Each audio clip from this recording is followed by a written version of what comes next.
Nation, and welcome into DawgNation at Large. I'm Kaylee Mansell with DawgNation insider Connor Riley, and wow, for our first show of 2025, we get to talk about some news that dropped earlier in a surprising but also not that surprising turn of events. The former Georgia quarterback Carson Beck, who initially declared for the NFL draft, has now said via On3 that he is going into the transfer portal, and I would absolutely be shocked if it was not Miami.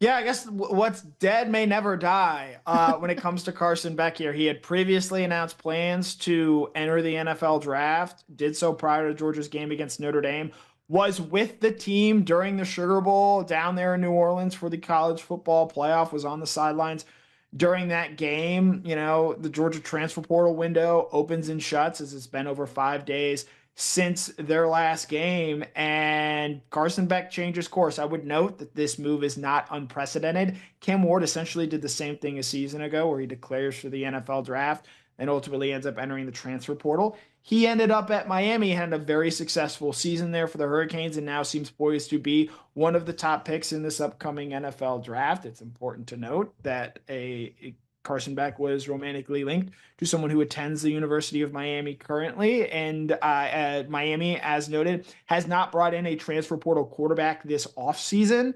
And we know that they have tended to be aggressive in that space in terms of what they're willing to go after in that regard.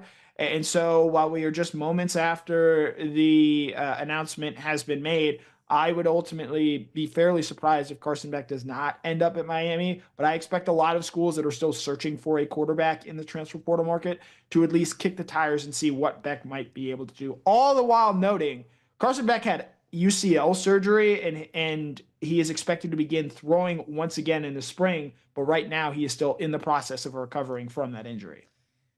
Two thoughts on this. The first one. There's some irony in the sense that part of this narrative that we've shaped around Carson Beck is that he's the quarterback that waited his time. He waited behind JT, waited behind Stetson. He waited his turn, didn't transfer, got, a great first season as a starter, got to be a part of the national championship teams, that he waited his turn, stuck it out, what no one really does in this modern era of college football, and now that narrative is kind of like wiped clean because he is hitting the portal. But second thing is something that you brought up, and that is the UCL surgery. And he went from being the projected first quarterback off the board to, even before the injury, significantly decreasing his draft stock to maybe fourth round, and now with him maybe not even being able to throw until late May, late June, that could potentially hurt his draft stock even more because he wouldn't be able to participate in all aspects of the NFL Combine.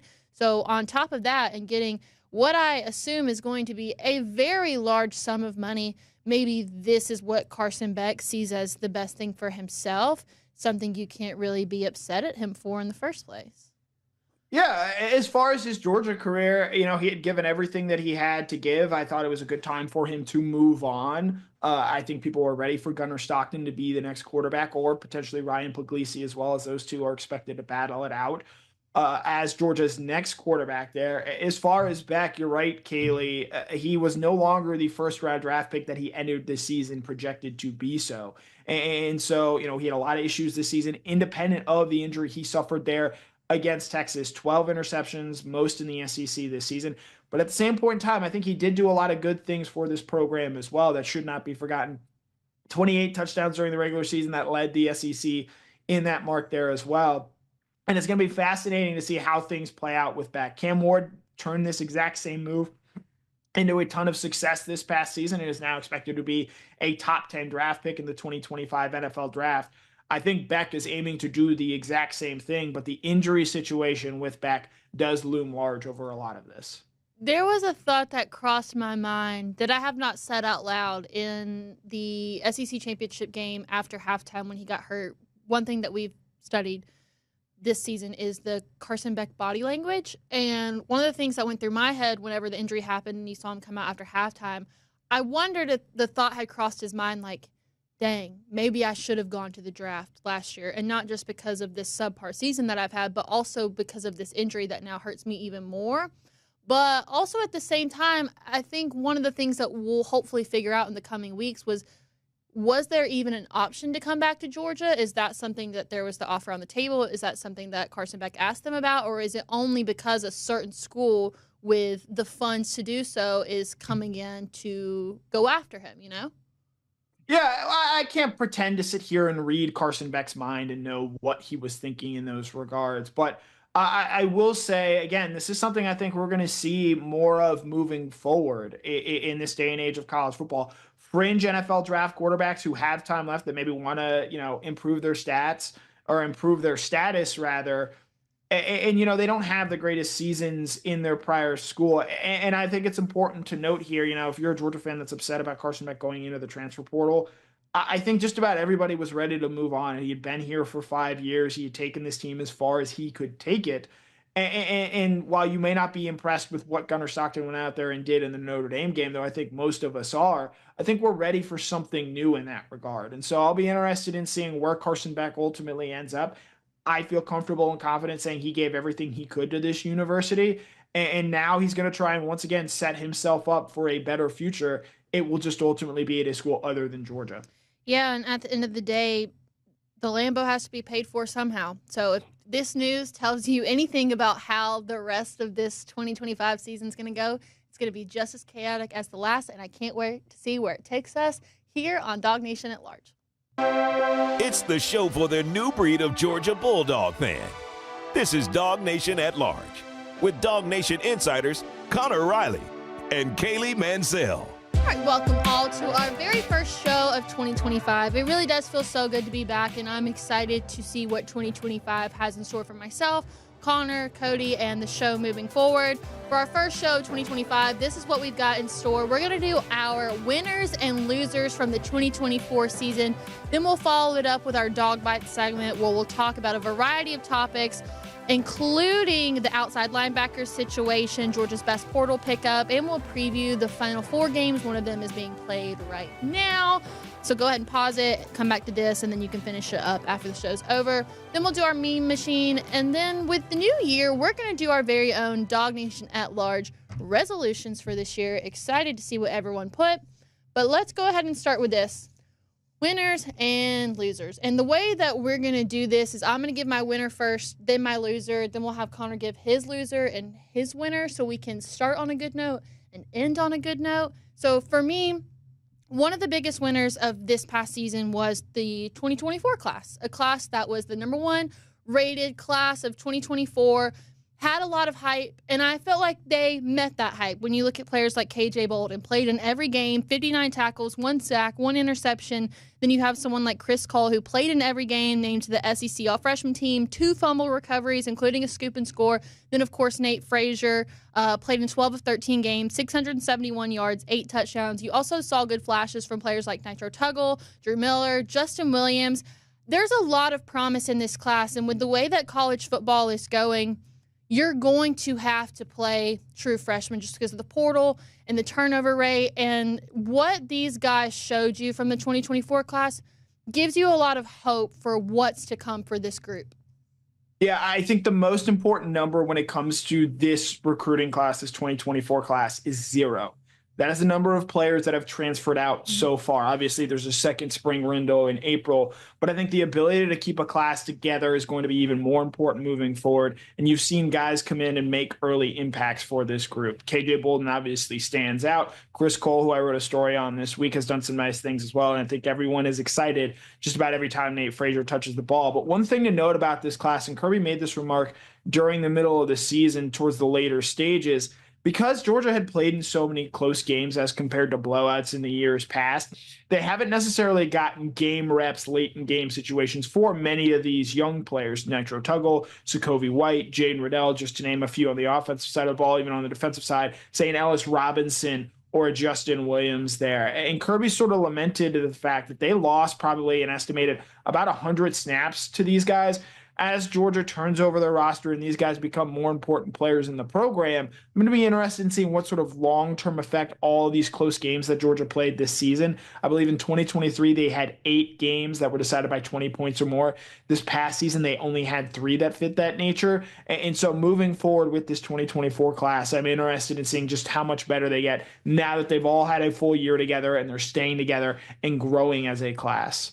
And two, we mentioned players like KJ Bolden and Chris Cole who saw valuable playing time, but there were also players that you and I were excited for. You mentioned 2 of them, Jaden Riddell and Ellis Robinson, who didn't have those breakout seasons because they just simply didn't get the opportunity to do so. They didn't really have to because there were players in front of them. So knowing what we've seen from guys like KJ, Nate, and Chris Cole, and then also the combination of those players that we've heard so much about but didn't get the opportunity to see, that makes me feel good about what's ahead for the Dogs, especially with this tough schedule that they're going to have yet again, at least in a home setting. But because of those reasons, I'm going to put my first winner as the class of 2024. Now we'll move on to my loser, and that is going to be the transfers that were brought in. You didn't get a full season from Colby Young. ETN got the job done, but I wouldn't say that he met or exceeded the expectations that were set in place for him. Despite a terrific spring performance, Benjamin Urosic didn't become a go-to guy and had several key drops. London Humphreys is just someone that needed more time. He had the mono for a little bit, and he's been out for a few games. No play from Michael Jackson, Jake Pope, or Jaden Rashada, who have also already hit the portal. When you look at this class on paper, they could have had a big impact, but this class just got lost in the mix for me, and I'm a little bit more hopeful about the class that Georgia is bringing in for the next cycle. Yeah, and it speaks to the lack of production from transfers in particular, the dangers of relying too much on the transfer portal, because we've seen just time and time again at Georgia, not everyone you bring in is going to hit and going to be an impact player. And the way that Georgia tried to use this portal last cycle, they addressed some immediate needs, but for a lot of reasons, those needs just weren't met. And so I actually think, one of the guys you didn't mention, Xavier McLeod, was maybe perhaps, other than ETN, the most positive transfer impact that Georgia brought in this past season in terms of what he was able to give the Bulldogs. And he's a rotational defensive lineman. And, they took a lot of chances on guys, and they had more transfer players leave last season, 21. And so they were just trying to, I think, in some ways get their depth to an acceptable level. But this was not a great transfer class that they brought in. I'm interested in seeing what Trevor Etienne elects to do regarding his NFL draft decision. Obviously, Mike Griffith has reported he's expected to come back. I think if you get him back, you see more development out of guys like Xavier McLeod and London Humphreys, who had multiple years of eligibility and I think were brought in as developmental players rather than immediate contributors. I think that maybe changes the long-term view of what you were able to get out of this class. But for the guys that were sort of one and done, so to speak, whether that's because they exhausted eligibility or they elected to leave after one season, I don't think you're too satisfied with what you saw from this group. It just didn't have enough contribution for me, especially looking at Trevor Etienne, who did miss the first game. He was hurt, but this was someone that brought so much excitement to DawgNation whenever he first came in. And as I said, he did what he needed to do, but it just wasn't enough for me to feel like he got bumped up with that pre-grade A that we had given him ahead of time. But what we'll do now, we'll go ahead and get your loser first, and then we'll get your winner. So who was your loser of the 2024 season? I could have said the wide receiver room here, but I think you touched on it a little there with Kobe Young's suspension, Ra Thomas's dismissal. It's this offensive line group, and this group had a lot of talent this year. 2 All-Americans in Tate Ratledge and Dylan Fairchild. Jared Wilson is going to be a highly drafted center in the upcoming NFL draft. Monroe Freeling and Ernest Green were highly recruited players coming out of high school. Xavier Truss was in his 6th year at the program. Michael Morris, someone who had played a lot of snaps. I'm listing 7 guys there. And it just did not deliver this year. The fewest rushing yards ever in a season under Kirby Smart. The most sacks ever given up in a season under Kirby Smart, though some of that is skewed because of the fact that they played more games this season than they did in 2016 or 2020. And really, this was an offensive line group for a variety of reasons, just never clicked, never gelled, never turned into that masher unit that I think we saw in recent seasons. I think injuries played a factor in that. I think the fact that they had to replace a guy like Cedric Van Pran Granger, who did so much for Georgia in the middle of that defense, had a big impact there. And then at the tackle position, you look at where Georgia's had in years past, that 2022 national championship team in the college football playoff that year, They started Broderick Jones and Amarius Mims. Both those guys were first-round draft picks. I don't think that Green and Monroe Freeling are trajectory or projecting to be those types of players right now. They're still young. They've got a chance to get better, and I expect them to do that this coming season. But this offensive line was supposed to be a strength of Georgia in 2024. It wasn't. And now having to replace 4 starters again, as you see Stacey Searles there on your screen, there's a lot of pressure on that group and on Searles in particular going into 2025 to deliver a better performance. Yeah, it's such a shame because they were so highly touted and had the players on paper to finally get that Joe Moore Award. But then you realize just how bad it was, especially during the Sugar Bowl, when you had people tweeting at Connor and I asking if we could go suit up to play left tackle. And I was like, you know what? Let me just go get my DawgNation Daily helmet on. I'll gladly go out. I can't fit it on my head, even if I took the headphones off. It's not happening. But the point was, I was ready because it was so sad to watch it all go down. Yeah, Monroe Freeling had a really rough game there against Notre Dame. And I know you can point to injuries and what Georgia had to deal with over the course of the season.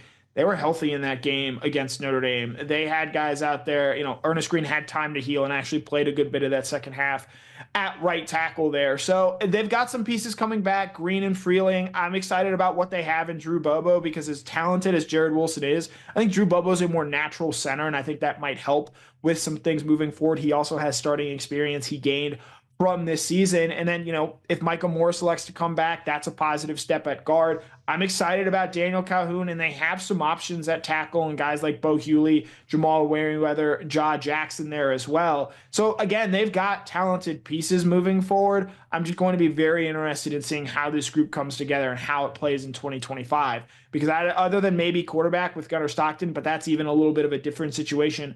I don't know if there's a position group under more pressure than this offensive line moving into 2025.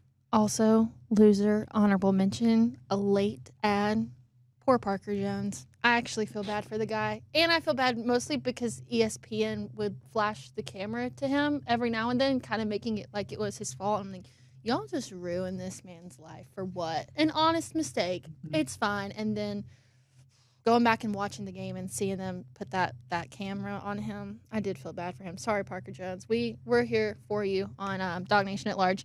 Let's end it on a good note. Give me your winner from the 2024 season. My winner, look, maybe this is surprising to some. I guess you haven't been watching a lot of DawgNation content. It's Jalen Walker. This guy wins the Butkus Award as the nation's top linebacker. I think, whether he was the most valuable player on this defense or this team, I think he was certainly the best player that Georgia had this season. And for a guy who, his development, not traditional in the linebacker sense there. This was not a Roquan Smith. This was not an Nakobe Dean. This was not a guy that had played a ton of inside linebacker. And Georgia found a way to get the absolute most out of him, led the team in sacks for a second consecutive season. Jalen Walker has declared for the NFL draft. He has absolutely earned that right. He's going to be a first-round pick, even with some of the size concerns and questions about his positional versatility, because of what he did when he was on the field, because of how much he meant to this program off the field. He was a captain. He was voted a leader. This guy means so much to this program and had major impact on this place in the 3 short years that he was here. I know it didn't end the way that he had wanted it to, but I could not think of a better season than someone having as an individual than what Jalen Walker did for Georgia this season. First off, let me just say that I am personally really happy for you and the way that Jalen Walker's season turned out, because one of my favorite long-term storylines that we got to watch happen right in front of our eyes is the world start to notice exactly who Jalen Walker was. This was someone that you talked about in the preseason very, very highly of him, and maybe even DawgNation wasn't aware of just what he was capable of. You spotted it all along, and then as the season progressed, you start to see people pay attention and recognize his talent. And that was something really special to watch for me, so I know especially for you as well. Yeah, look, as the president of the Jalen Walker fan club, it's been an incredible season. We're going to have to find another player to champion and be the president of moving forward. But I think, again, he led the team in sacks a season ago. And so it's not like this was in a way out of nowhere.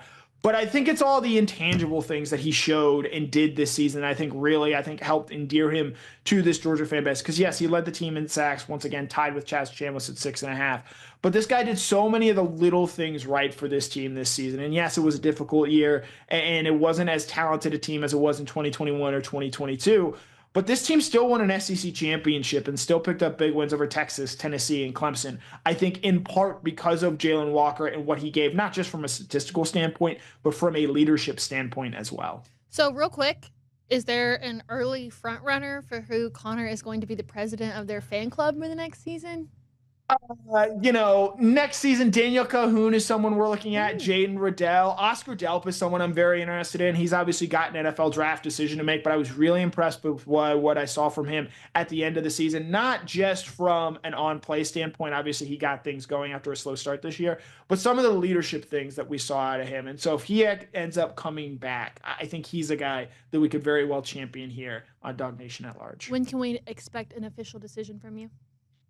As far as presidency, roughly around January 20th. That's when Inauguration Day is. That's also the end of the college football season with the national championship game. So you might know who the next DawgNation president fan club we are come the end of January. All right, we will make a whole thing out of that. We will make it a very, very big deal. So in just a moment, we are going to talk about who we think is the best portal pickup so far for Georgia, as well as some of the guys that decided to return as opposed to going to the draft. And here on DawgNation at Large, we are so excited to partner with Zagoria Law Firm, the only law firm in the state that specializes in representing people bitten by dogs, as well as those who have been knocked down by dogs. They are also the official dog bite lawyers of the Georgia Bulldogs. So if you or a loved one has been hurt by someone else's dog, make sure to give them a call at 833-GA-DOG-BITE. That's DOGBITE, or visit ZagoriaLaw.com. And with that, it's time for our first Dog Bites of 2025.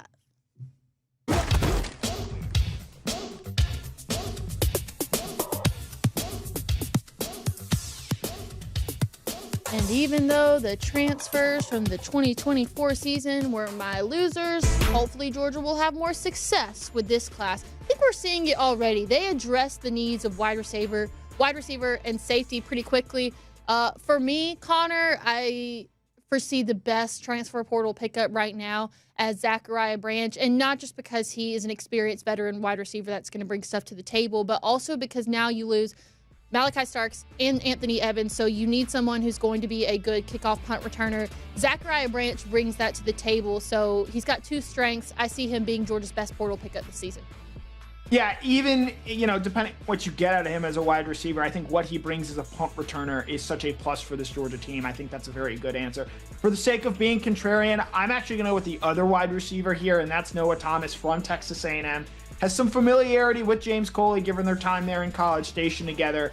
And while Branch is sort of that shifty slot receiver that's going to be able to stretch the defense that way, Thomas is an X receiver that Georgia just does not have in its roster right now. I know we're waiting to see what happens with Colby Young and what he ultimately ends up happening with his court case as he awaits trial in that regard. But with Thomas, 8 touchdowns a season ago, playing in the SEC, he checks a lot of the boxes that Georgia looks for.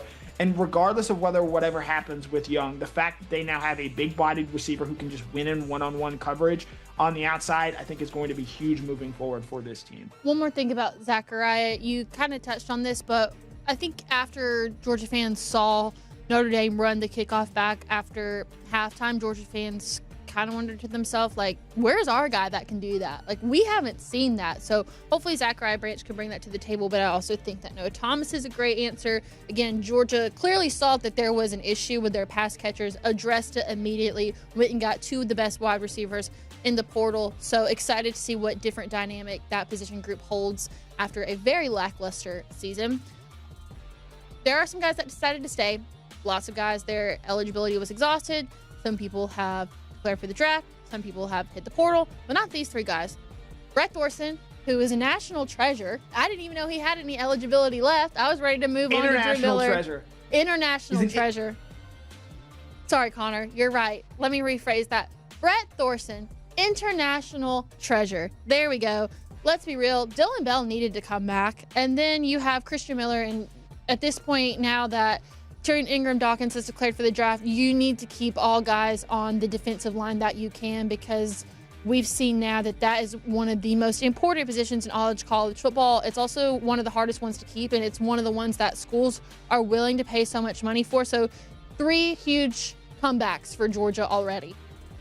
Yeah, I think of these, Christian Miller, who you see on your screen right here, I think has the chance to have the biggest impact. They're losing a lot on their defensive line, not just Tyrion Ingram-Dawkins, like Williams off to the NFL, Warren Brinson, now Stackhouse moving on. So to get a guy like Christian Miller back, who flashed at times this season and now I think is primed to play a bigger role for Georgia in 2025, I think that's huge. I like what Dillon Bell is able to give this team. Obviously, he had an issue with drops this season. He owned that after the loss to Notre Dame and vowed that this will get better for him moving forward. And then Thorson, again, he's coming off a knee surgery there, so we'll sort of see. So I'm interested in sort of seeing what we see out of Christian Miller moving forward. I think Brandon Adams is as well, because now these two have a very personal connection. I imagine we're going to be hearing a lot about Christian Miller on DawgNation Daily this season, outside linebacker position. So Chaz Chambliss was already gone. Samuel Mpemba's going to Texas A&M. Then Damon Wilson announces that he's going into the transfer portal. It's no shocker that he is projected to go to Ohio State, which is someone that Georgia had to battle with before to get him in the first place. But now it leaves a big question mark about what's going to happen with the outside linebacker position. I see Gabe Harris, and then who will be a sophomore next season, Quintavious Johnson, which is someone that wasn't as hyped up as much in the 2024 recruiting class, but his name made waves just because of his sheer size and what he could do. So I definitely think that Georgia's going to have to find one more, but I'm pretty confident in what Gabe Harris and Quintavious Johnson can bring to the table in this position. Yeah, in touching on Damon Wilson, I think this is a guy who just wanted something different. There was obviously an opportunity for him moving forward to go out there and make an impact for Georgia in the 2025 season, be not just one of the leaders of the defense, but I think the leaders of this program. And I think he wants to try and do something else there in that regard. I don't believe that this has come down to money or anything like that. And so it leaves Georgia in a bit of a bind at this outside linebacker position. I wouldn't be surprised if they go in the transfer portal and try and add another body there. And at the same point in time, they did bring in 3 very talented outside linebackers in the 2025 class in Isaiah Gibson, Darren Akinabon, and Chase Linton. But none of those guys, even Gabe Harris and Quintavious Johnson, I think we're going to be able to give you what Damon Wilson would have possibly given you this season. So it is certainly a position of concern for Georgia moving into the 2025 season. But now Georgia will have to wait for the second transfer portal window unless somebody from the Final 4 schools, unless an outside linebacker from one of those schools enters, right? Well, there could already be a name in the portal that is worth monitoring there. Guys that are in the portal right now are still able to land at a new school. They just can't, have transfer from this point on. If they're already in the portal, they can still, in fact, transfer to a new school. All right, that makes more sense. Let's move on. Let's talk about Gunnar Stockton. We haven't had the chance to do so yet. I feel like we put him in an unfair position, myself included, just because I saw what he'd done in high school and I wanted him to be so good that in my head I think I put him on this pedestal that it probably wasn't fair to him. However, I will say I was really impressed with the way that he played in the Sugar Bowl. I think that there's a lot of promise in him. I do think he'll be the starter moving forward. The guys around him didn't help him. The defense looked great, but offensive line didn't look good. The pass catchers haven't looked good all season. Could never get the run game going. So I don't put any blame on what happened in the Sugar Bowl on Gunnar. I think if you're a Georgia fan, you feel good about what you have in him for the 2025 season. Yeah, I come at this from the opposite perspective. I didn't have all that high expectations for Stockton going into this game, and I came away impressed, and I think it's specifically the way that he played. I think a lot of us thought Gunnar was going to use his legs, run around, create in that way. I know I made the case to sort of use him like they use Haynes King. And I think what we saw against Notre Dame, Gunnar's not that kind of player. He's not this rip-off big runs consistently type guy. He puts himself in harm's way a lot, and so I think that's maybe why Georgia's hesitant to run him potentially. But I liked what I saw with the way that he attacked the field and tried to push the ball downfield, had the deep pass to Arian Smith, wasn't afraid to try and squeeze it in tight windows. And so I think moving forward, you have a better idea of what you have around Gunnar Stockton. And so in my final grades piece, I gave him a B- for his performance there against Notre Dame. Did some really nice things. I think the big thing for him as he gets more game reps, he's going to have to start playing faster. That strip sack that happened at the end of the first half, I think in part is on him because he's got to know to get rid of the ball and have that internal clock sped up. And the only way you really learn that is through live game reps. So I think he did enough things in that first game against Notre Dame where you can still be excited about what he's possibly going to bring to the table moving into the 2025 season. And how could we move forward on this show without giving a huge shout out to Arian Smith for finally catching the long ball? If we would have known that all it was going to take was to put Gunnar Stockton in there, then dang, you should have done that a long time ago. But now also you bring in the weapons that Gunnar needs to have some of those experienced veteran wide receivers who are actually going to catch the ball. And then you've got Trevor Etienne, Nate Frazier coming back, who will hopefully have a better season than last. So now you're kind of putting the puzzle pieces together to help Gunnar as much as you can. But with that, we'll go and get to our last one. Semi-final preview. Right now, going on, Notre Dame, Penn State. Don't give me that look. Don't give me that look. I'm not ready yet. Okay? And then you're going to have Ohio State and Texas. And here's the really sad part about all of this. I'm still going to watch the games, but I'm not rooting for anyone. There is no one here that I feel is worth rooting for. It's just, I'm kind of rooting for the refs to just massively screw things up and cause chaos, because I don't want to see any of these teams win. If Arizona State would have beaten Texas, that would have been America's team.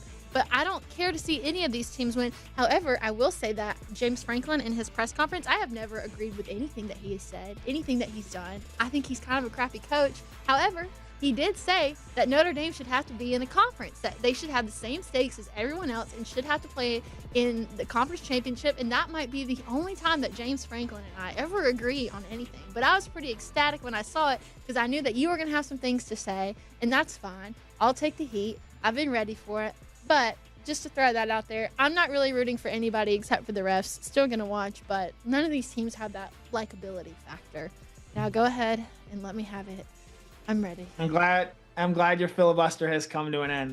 Notre Dame, I give them a lot of credit. They outplayed Georgia in that game, and especially considering Miss Mansell had said that Notre Dame didn't even belong. And then it's Mansell with an S, not with a Z. I can see why I'd be confused, but it's with an S, and I feel like you should know that. See, she's just trying to undermine here, and hey, look, accountability check. I guess we're not doing one of those this week, but Kaylee did say that Notre Dame did not belong in the playoff, and now they have won 2 games and are a win away from getting to the national championship. I've been thoroughly impressed by what Marcus Freeman has been able to get out of this team. Having said all that, I think Ohio State's going to win the next 2 games by double digits in both of those games, and that kind of sucks the fun out of some of this.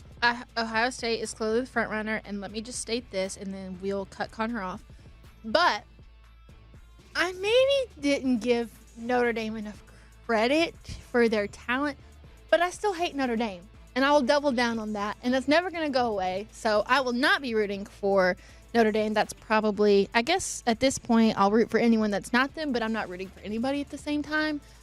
Still hate them, though. All right, with that, it's been way too long since we've seen Cody Chafin. So let's do some Meme Machine. Who's that coming down the track? Who's that coming down the track? It's a Meme Machine and Randy Black. It's a Meme Machine and Randy Black. Go, no!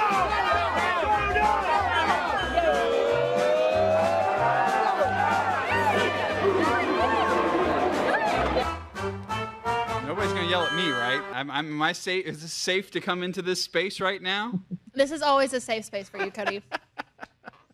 Let's have some fun, right? Let's do some Meme Machine. We've been having fun. Connor, why don't you lead us first in this fun that we're about to have? Brett Thorson has given us a ton of material, the international treasure that he is. And so he had, I think, the perfect reaction to Georgia landing Zachariah Branch, obviously dynamic punt returner for the Trojans, and Brett with the perfect response. So you're telling me if I come back, I got to punt to this bloke every week at practice? Wish me luck.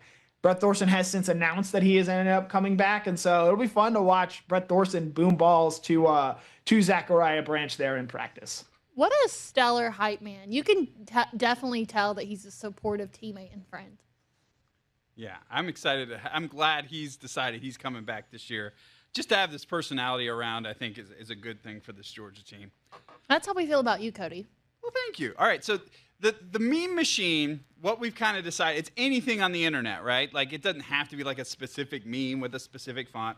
So I found something on the internet which I thought was pretty impressive, and we're going to pat ourselves on the back a little bit here, because I think one thing that we do here on DawgNation, and particularly DawgNation at large, we're going to tell you about players kind of like Jalen Walker, before he really blows up, and it's a name that everybody knows, we're talking about those players first.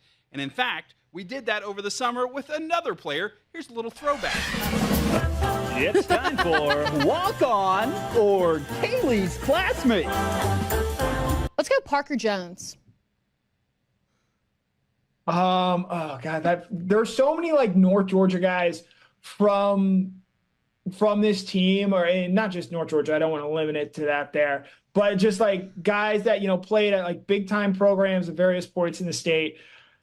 I'm going to say Parker Jones, though, is a weird enough name that he does, in fact, merit the Georgia walk-on status. So I'm going to go that he is a walk-on. And you would be absolutely correct, Connor. Let's give Parker Jones his moment in the spotlight. He is number 39, a cornerback out of Albany, Georgia, 5'11", 165 pounds. And he went to Deerfield Windsor School. All right, so apparently that wasn't really just his moment in the sun on our show, but again, we are bringing you players who the rest of the world may not know. We are talking about them first here on DawgNation at Large. As soon as we got wind of who that was, I looked at Connor. I was like, I'm pretty sure that's one of the names that we did. So you guys are way behind. We've been on this since the summer. Thank you. Yeah. Get with it. And next year he cannot be on the the name game again, because I think everybody knows his name now. It's like Cheers. Yeah. Oh, it's All right, coming. Kaylee, bring up the rear here. All right.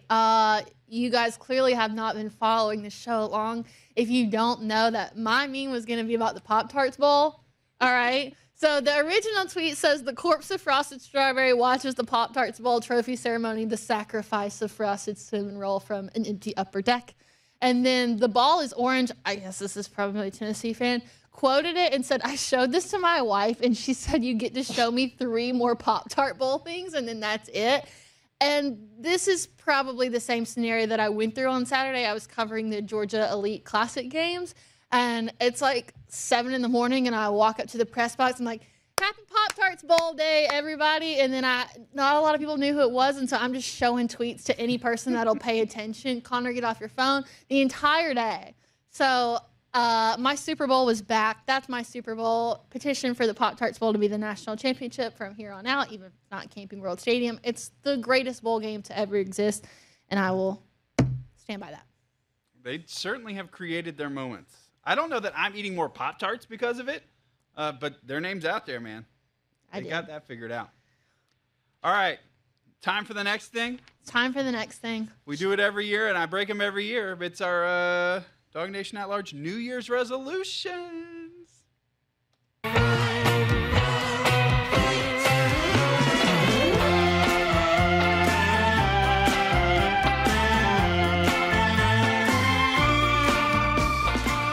Maybe you were not popping the kind of bottles in that video, but I'm excited to do some resolutions with you guys. And these are our DawgNation at Large resolutions. Maybe not necessarily our ones that we made for ourselves at the beginning of the year, but DawgNation at Large related.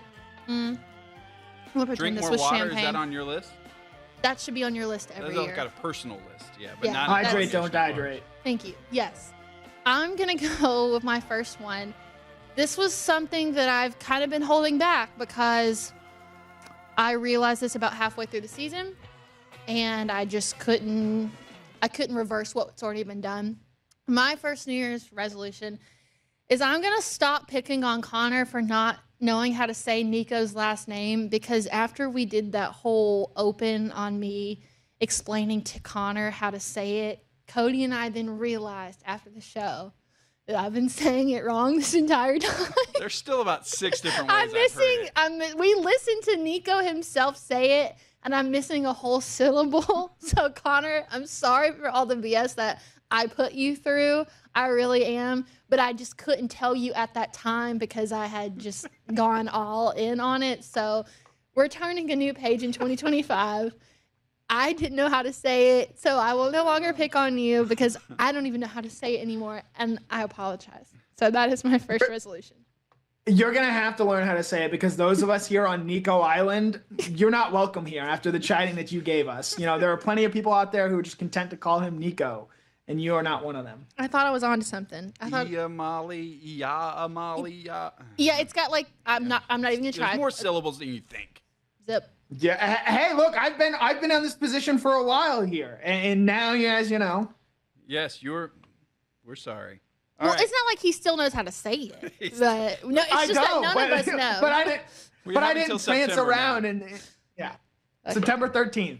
Cody, would you like to give us your first Yeah, one? my first one this year.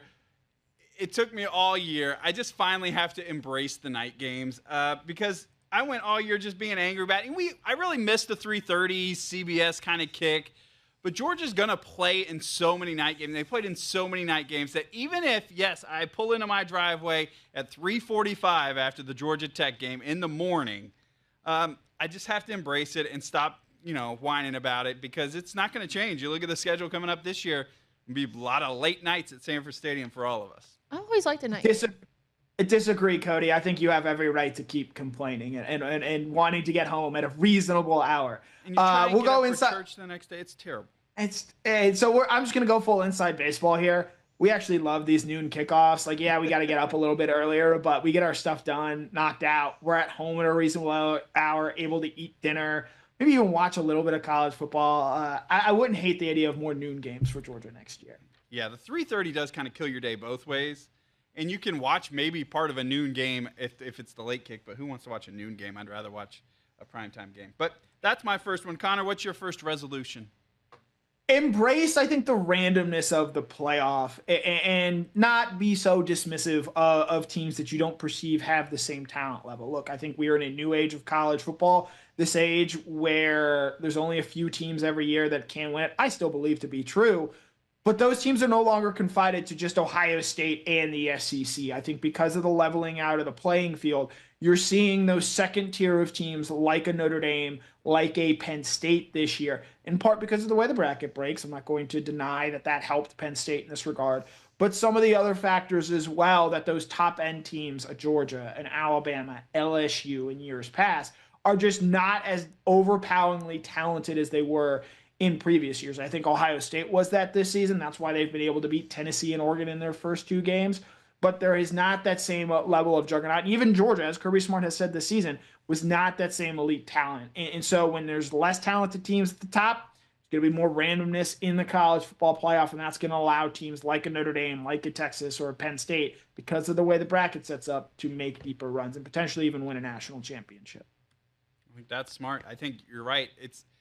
You're going to have to get breaks to win 3 or 4 games in a row. Breaks are going to have to go your way, and there's going to be some randomness to that every year. And like you said, somebody's going to get a great draw every year and be a team like a Penn State who gets this far because they had things kind of fall their way. And like I said on Monday and on the beat, 11 of the 12 top teams in the country every year now are going to finish on a loss, which has never been the case in college football. It is a whole new world. You got to kind of embrace this whole new way to think about it. Love it. All right, Kaylee, you're up. This one is very simple. I'm going to show up to work on my birthday this year. Ooh. I'm turning 25. I'm about to hit my quarter life crisis.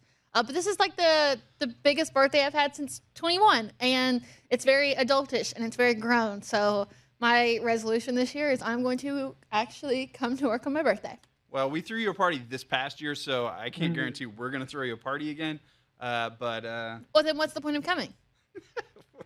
you just told us you were coming. You've already broken your resolution. I was trying literally to hint to seconds y'all. after making it. I was trying to hint to you guys that I would be there so you would know that whatever great things that you have planned, that I'll be in attendance for. But we can't tell you if it's a surprise party. So You don't have to tell me anything. So we're not throwing you a party. All right. The one thing I learned from this past Georgia team, and I will take it moving forward, I will not tweet about the Georgia Bulldogs prior to the fourth quarter. My man Jack Leo came up with this one, and I think it makes sense. There's so many people online this year, a lot of my Georgia Bulldog friends who have had to come back on something they wrote on Facebook or Twitter around halfway through the third quarter or maybe at halftime of a Georgia game, because the way this Georgia team has been, they're going to come back. So if you learned a lesson, let's keep our Twitter fingers not so definitive, not making bold, huge statements at halftime or the third quarter of a Georgia football game. That's fair. I think in general, just everyone would be a little bit better off if they tweeted just a little bit less. And me, myself included, believe me, if it weren't for work, I would not tweet at all. So I think that is a valiant resolution there, Mr. Cody. Except for Brandon. Brandon's got like the best Twitter ever. He's so snarky. He's the All right. best. Yeah. What you got, Connor? Last one. We are not picking ACC dark horses. No one asked us to do this a season ago, and we still did it anyway. And Virginia Tech and NC State, not only did they not come close to sniffing the playoff, they both went 6-6, and I believe both lost their bowl games. And so next offseason, look, the SEC is not what it was. I know the ACC as a whole isn't good, and we're not going to be talking ourselves into multiple ACC dark horses making a run towards the college football playoff. It's not happening. Sorry, Brent Key.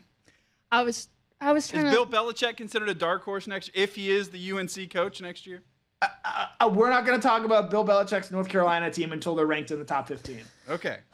Dang it, Connor. I was trying to leave that memory in 2024 and completely wipe that off my internet trail. But, you're right. That was a good one. I actually thought about taking that one. But what if you had picked SMU? You'd be a genius. Nobody was picking SMU. Let's be real here. All right. Well, that is going to be our DawgNation at Large New Year's resolutions. Cody, don't go just yet, because now all season long we have been doing our touchdown predictions. And now that Georgia doesn't play any more games, this is the finale. This is the final rankings. So we'll go ahead and show them to you here on the screen. Literally the worst case scenario ending is a tie for first place between myself and Connor with 5. And Cody has 3. Were all 3 of mine Cash Jones? I'm pretty sure they were. I think they might have been. 2 of the 3 were. So what do we do now? I can't end in a tie. Something has to change, because that's just very un-American. It's very. Go ahead. I think next week we'll know who the teams that are playing in the national championship are. We should pick who scores a touchdown in the national championship. I think that's too easy. I think that we should do who scores a touchdown first. Like a player that scores. Well, actually, no, because then if we don't get it right, then we're back in a tie. Cody? Can I suggest something? Please. The way we should decide any tie, 2-point conversions. I want you two in an Oklahoma drill, and somebody's going to score a touchdown American Gladiator style. The Dominator. Remember that? Somebody is going down, and somebody's going to score a touchdown. I think it would be a great matchup between two former high school athletes really going at it. Right here in the DawgNation studio. Yep. And if you don't get it on the first time, we just keep. If you get 8 overtimes here, so be it. That's fine, Connor. If you want to do that, we'll pick touchdowns for the national championship, and for another tiebreaker, we'll do a sack, a player with a sack. Okay, we can do that. Okay. All right, so you don't need your helmet. That helmet that made an appearance earlier. No, there you go. Could have brought. I can't even put it on my. Well, actually, maybe I can. There you go. There you go. would have been ready. You got to finish the show. I didn't think my big brain was going to fit into that, but there's your thumbnail. I guess it's gotten today, smaller over the years or something. All right. All right, bring us home. All right. Well, let me just make sure I have note of that. Touchdown from a player in the national championship and a sack. All right. Well, with that being said, first show of 2025 down. What'd you learn? I learned that in the 2018 movie Den of Thieves, the bar scenes in that movie were actually shot at Johnny's Hideaway, a place where Kaylee used to work. Allegedly, I used to work there. It's fine. I learned today that I could actually fit that helmet on my head after many attempts of trying to put it on there various times. And for some reason, I don't know if my hair was just really soft today and it just slid down a little bit easier. But I learned that I could put that thing on my head. And I don't think Brandon's ever been able to do that. So glad it finally got the airtime that it deserved. And with that, it has been so awesome to be back here in the DawgNation World Headquarters studio with my good friend Connor Riley, as well as Cody Chafins. Also, shout out to Jack Leo, who's been in the booth today. DawgNation, we're so grateful for you. Cannot wait to see what this 2025 season not only has in store for the Dogs, but also here on DawgNation at large. And so we'll see you right back here next Thursday at 7 o'clock.